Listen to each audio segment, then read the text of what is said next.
Everyone wants to take their business, their skills, to the next level. Small and mid-sized business owners have exceptional insight into how to do this.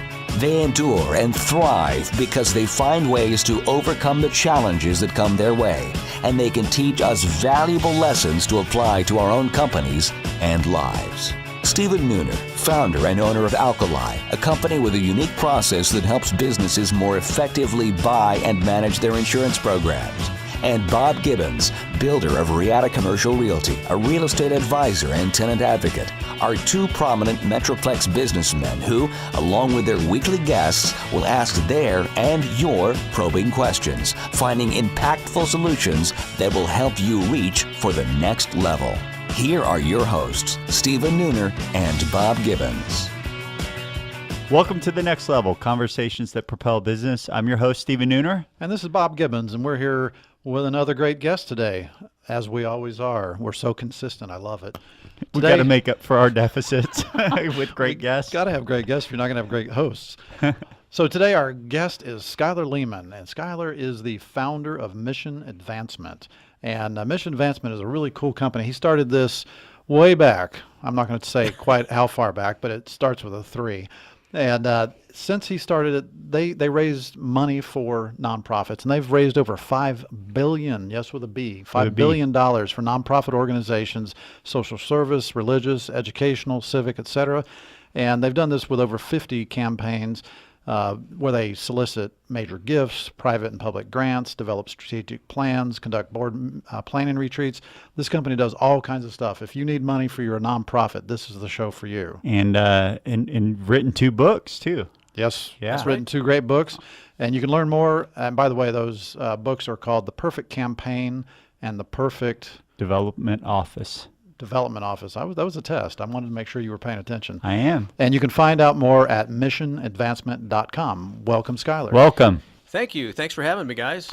We like to start off every show with wisdom from others. And today we have a quote that you brought us, and it is, "Hope is not a strategy." What does that mean to you, and why is it important? Wow. First of all, I'm intimidated by that word wisdom. It doesn't have to be yours. It could be stuff you borrow. That's something I started saying probably 15, 20 years ago as I was working with client leadership. And we always work with them on with our nonprofit organizations' clients in a way that has something to do with their funding operation. And so as I was talking to the leadership, so often I would hear these words saying, well, we hope that this happens through the year. We hope that the money comes in when we, and so as I kept hearing that over and over, I thought to myself, these people don't have sort of a business strategy of how to address their needs. And so that was it. That's kind of where it clicked. And now I've come to learn that a lot of other people actually say that too. So I probably didn't coin it. So sure. I just like to I've say heard it in a different way. The harder I work, the luckier I get. One of my favorite is Dave Ramsey. He'll say that we're going to pray like it depends all on God and work like it depends all on us. Right? Right. That's it. So I really appreciate that because I think I often hope too much. So want to make sure that we are prepared and working. Well, hope is good, but you got to still test things out and make sure what's working because, like you said, hope is not a strategy. So, all right, so you're a professional fundraiser and nonprofit trainer for how to better fund, and why? Why are you in this business? Well, it is a crazy story, and I'll try to keep this part of it brief. I graduated from college in 1983 with a chemistry degree in chemistry. Yeah, that's obvious transition. So you can see the immediate connection to fundraising, right? So I had no intention of working in a laboratory and looking at a microscope all day. So I actually got offered a job by a company who was doing a campaign for my college. Of course, I was looking for a job to make suit money, like everybody does when they get out of college. And Sorry, is that suit, S-U-I-T, or suit? Yeah. Not soup. S-O-U-p. Yeah. In those days, we actually wore suits. I know it's hard to remember back then, too. Way back. And so, I was just looking for a first job and a salary and a way to pay some bills. And so I tripped into this business. And it took me about 4 or 5 years into it before I realized this is probably going to be it, because I really developed a passion for what I was doing. Passion didn't lead me to it. an accident led me to it. And what caused the passion? You said it 4 or 5 years. So what developed in there, just out of curiosity, that in that time frame that said, "Oh man, this is it"? So I obviously, being an ambitious young man, I worked very hard. I remember, I was one of these that, I was determined to make a vice president for a company, and be the youngest one in history or something like that. Right. And so I was working very hard, and I had many friends who took a different path and went into the public accounting, or they went on to additional education in law school and things like that. And as we got together over happy hours and fun times together, we would talk about our professions. And the interesting thing was I seemed to have a much more positive tone and happier tone about what I was doing than any of them did.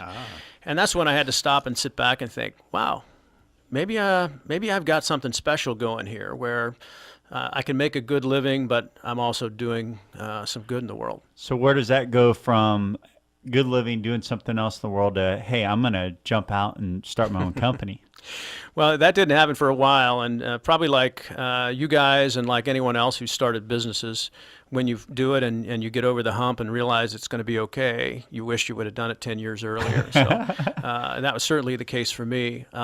So I did grow up to be the president of one of the largest companies in our industry up until about 20 years ago, and that's when I got the bug to say, you know what, I'm gonna start this business on my own and do it my own way, and it took a lot of courage to jump to do that, but again, if I was wiser and smarter, I probably would have done it 10 years earlier and I'd have that much more under my belt right now. What did doing it your own way mean to you? What were you looking to fulfill that you weren't maybe doing already? Yeah, a couple of things. One is being a part of a much larger company, and you probably know and understand the diversity of the nonprofit sector. So there's nonprofit organizations that do just about everything you can imagine in terms of services and support.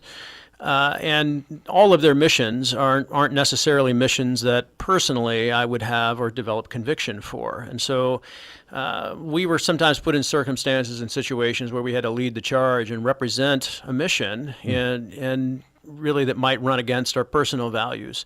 And so starting Mission Advancement Professionals was first and foremost at the front of my mind, to say, you know what, I want to partner with organizations that I can support and I can have conviction for. That makes sense. And at what point do you usually meet them? Are they in the beginning and they don't know what they're doing? Or are you looking at, big, well-established organizations just trying to get to the next level, or everything in between? Everything in between, to some degree. We're not, so we would define our company as having niches in a couple of different ways. Okay. One would be, we definitely kind of specialize in small and medium-sized nonprofits. So with very few exceptions, and there are a few exceptions, we're not after the public universities, for instance. There's a whole different set of companies that work in that realm, and competition is vicious, and so why go there if you don't need to? There's plenty of work in the other sectors. The other is that we choose to work with Christian faith-based nonprofits when possible, and probably 80% of our work is with that niche of small and medium-sized faith-based organizations that have a Christian mission. And 20% would be other organizations that would still kind of meet with our value system and that sort of thing, and that's who we choose to So partner what does small and medium size mean? Great question, Bob. Yes. So a small nonprofit is pretty easy to understand. It's probably a budget less than $1 million. Okay. They may have 2 or 3 staff members. They could even have a single staff member. Would be a very small nonprofit organization.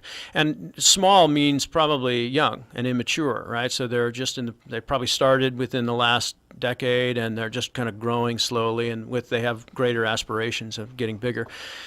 A medium-sized organization could be $1 million to as much as $20 million in terms of a budget, and large would be $20 million to hundreds of millions of dollars. Okay, so these nonprofits have great missions. They're all out there with something that they are extremely passionate about, and they want everybody else to be extremely passionate about it. So people are just going to throw money at them, right? So why do they need you? Well, if it were that easy, they wouldn't, right? And believe Tried me, to say that with a straight face. Just need Bob Gibbons in a parking lot. That's all. that's right. So you're absolutely right, and in your kind of litany of steps there, which is that somebody has passion for an unmet need. And that's how nonprofit missions get started. So let's just say hypothetically that you see this unmet need of homeless people being served in North Dallas, okay? And so you decide you're going to create a shelter and services that would support homeless children, women, and men in that part of the country, in that part of the city. So you, as a driven person for that particular area, think, gosh, okay, I've got all these great ideas of how we're going to provide this service and all of the ways to support that group. But the one thing you probably haven't thought about is where all the money's going to come from to do it. And that's the case with almost every nonprofit organization as they get started. Nobody wakes up one day and says, man, I have passion to go out and raise millions of dollars, and then I'll figure out how to spend it later. Right. It's the mission that drives them. And then the kind of realization that, oh my, I have to figure out how to raise all that money if we're going to be able to do good. How has the mindset changed in the nonprofit sector? I've noticed more and more of a move towards self-sustainability in the models. Does that impact the willingness of people to make donations, or I'm just kind of curious? Yeah. So self-sustainability in what way are you? Just meaning like it seems like more and more I see where they're really trying to develop products and services or whatever in the community where it can actually feed back into. Okay, sure. So a common trend is for nonprofit sectors to actually get into revenue-generating sort of side businesses. Like some of them will have resale shops. Some of them will actually buy strip malls, inhabit one piece of it, and then lease out the others. So they've got kind of supplemental revenue streams. But those revenue streams will never replace the need to engage a broader constituency to give philanthropically. Even if you had a couple of years where it could work that way, it would be dangerous to depend on those other revenue streams to fund their mission entirely. Do you think that it causes people, like for me, I would think that I would almost be willing to make a greater contribution to an organization that has that kind of mindset. We're going to take the $3 and have $10 of impact or whatever, Sure. And, I credit those organizations for being creative in their approach, because they're seeking every way they possibly can to grow their mission as large as they can. And every organization fears that there's a ceiling of fundraising that they'll hit and kind of plateau and not be able to grow much beyond, for sure. So when we come back, let's talk about how do I as a donor know which nonprofit I should be investing in. Ooh, good one. Stick around. And now, Confessions of a Recovering Landlord. This is Bob Gibbons with Riata Commercial Realty, and I am your recovering landlord.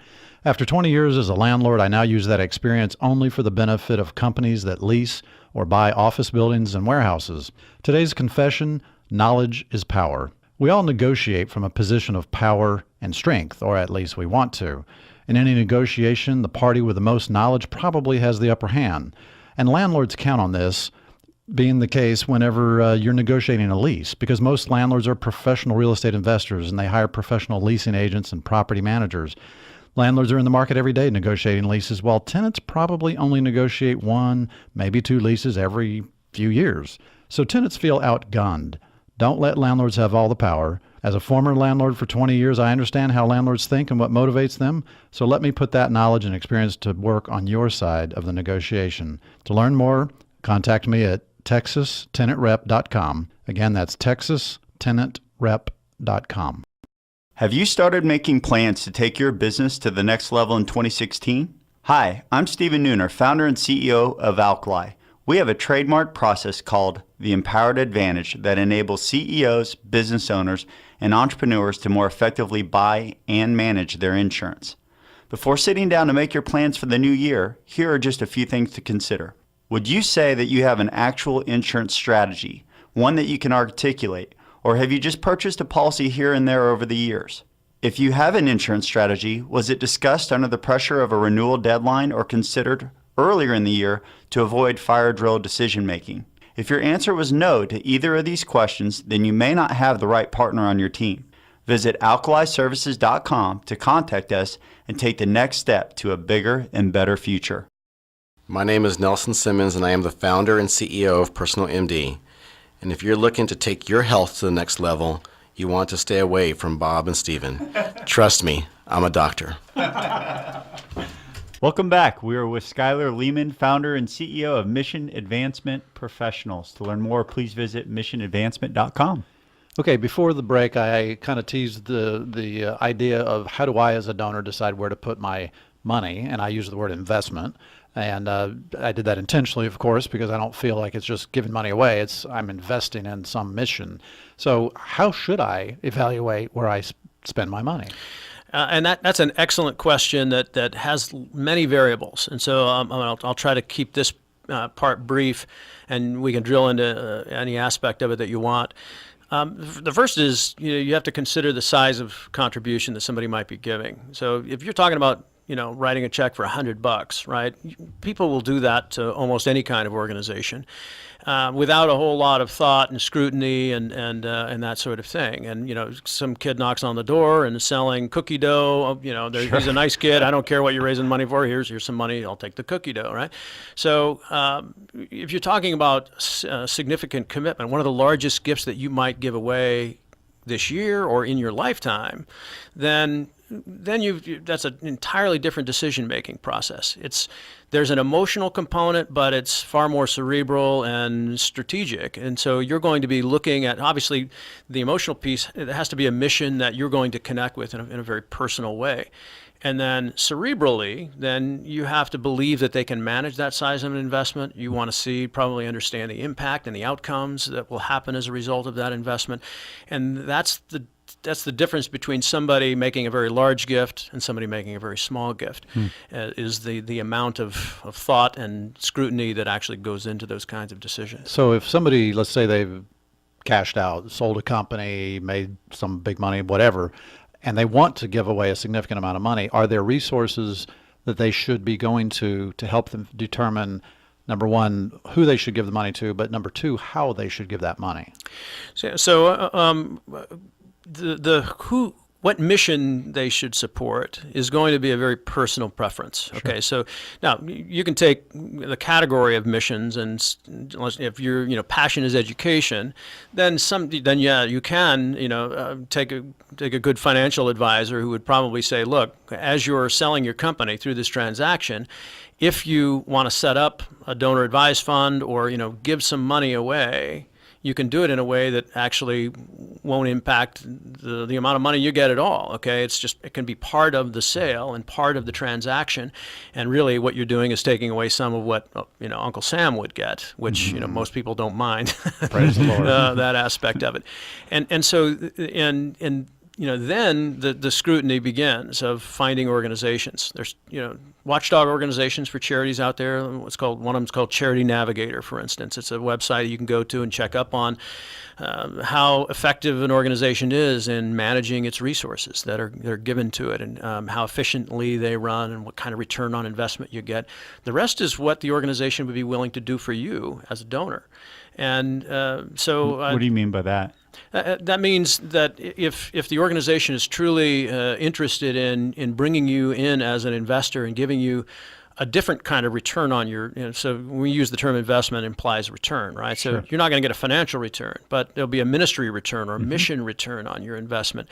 And the better that an organization can articulate that to you and then report back and say, hey, Bob, this is what your money did, and this is what happened. Okay, a year later, and 2 years later, and 3 years later, suddenly you sit back and think, wow, that was the best investment I ever made. So in reality, the people being served by the organization are one constituency, but another one that they really need to focus on is the donor base. That's going to give them sustainability. Yes, yeah, and you just Seems counterintuitive a little bit. Yeah, you just stepped into the one of the biggest, I think, fallacies that exist in the nonprofit world today, is that most organizations see only one mission that they have. Okay, and again, if you're a organization that serves homeless people, your primary customer, or your primary audience are homeless people, right? So what when a nonprofit organization like that fails to recognize and understand is that without the donor base, okay, without a second mission that they have to serve the passions, interests, and needs of a donor base, okay, their primary mission can't exist. So donors are foundational or integral to the equation that works in a growing and thriving mission.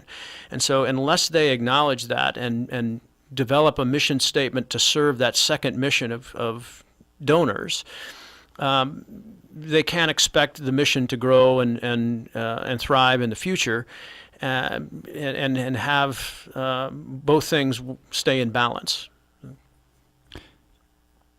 For any business owner, I mean, and whether it be nonprofit or other, I mean, I know that, one thing that you had mentioned was that sales is something that's just really, really important. So why would you encourage anyone to be so hyper-focused on that?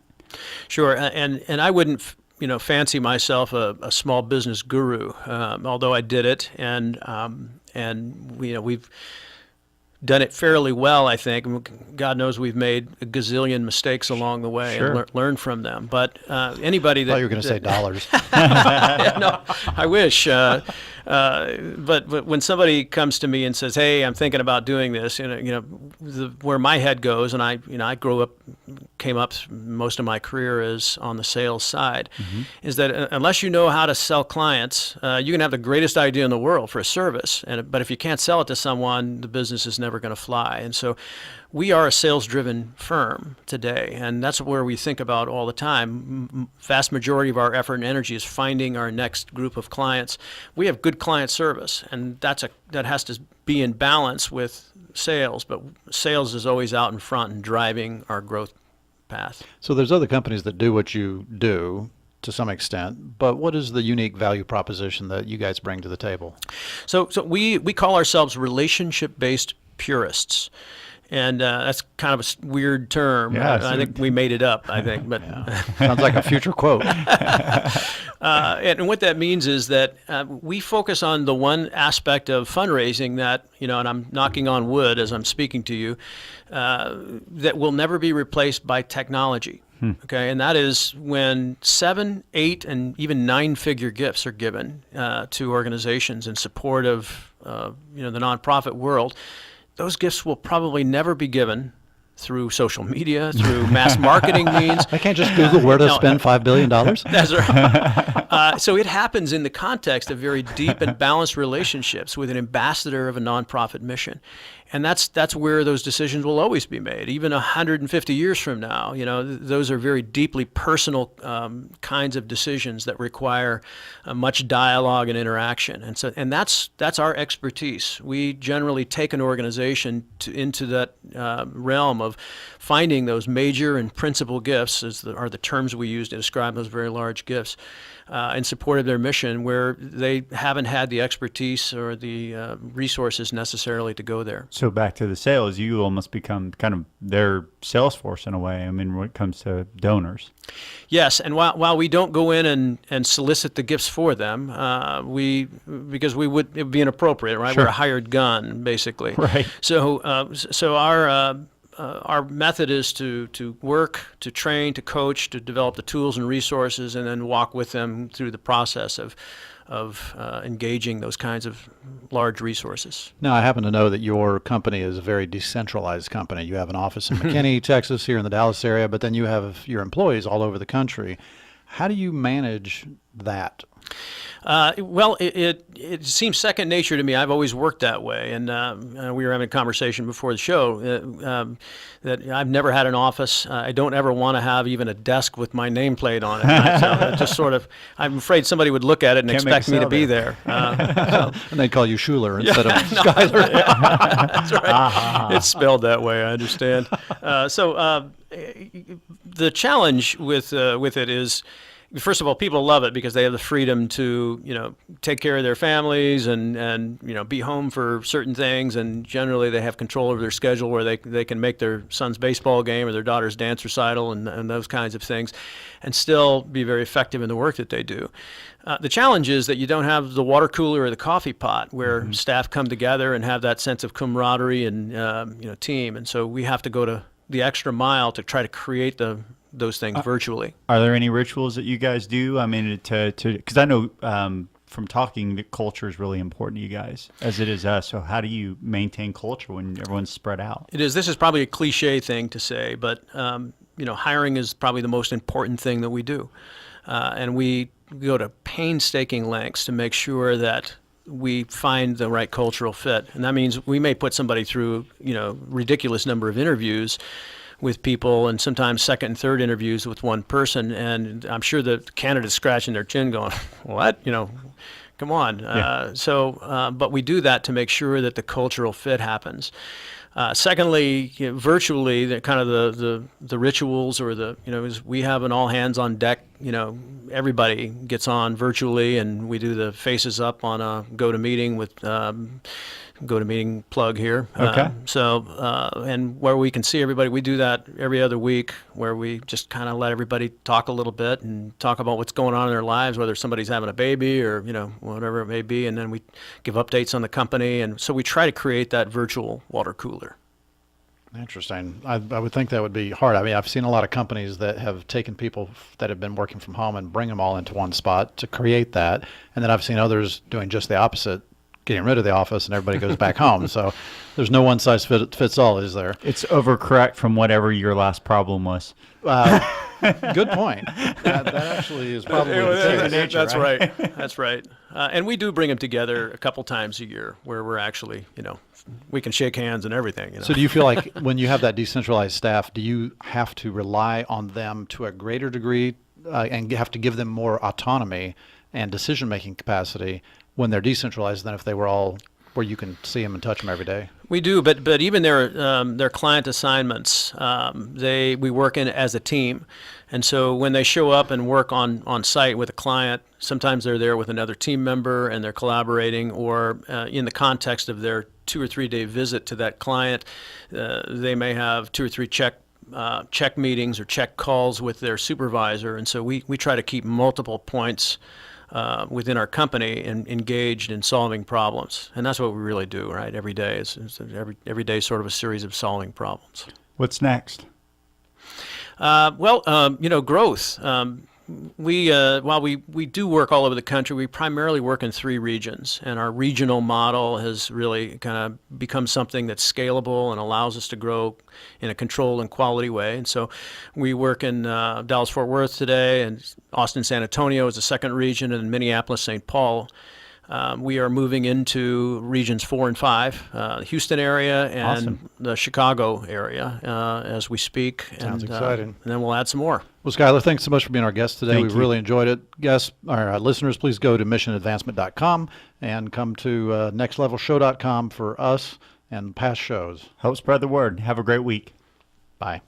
You have been listening to The Next Level, Conversations That Propel Business with Stephen Nooner and Bob Gibbons. Join us every Tuesday at 1:30 p.m. for more prolific conversations that will take your business to the next level.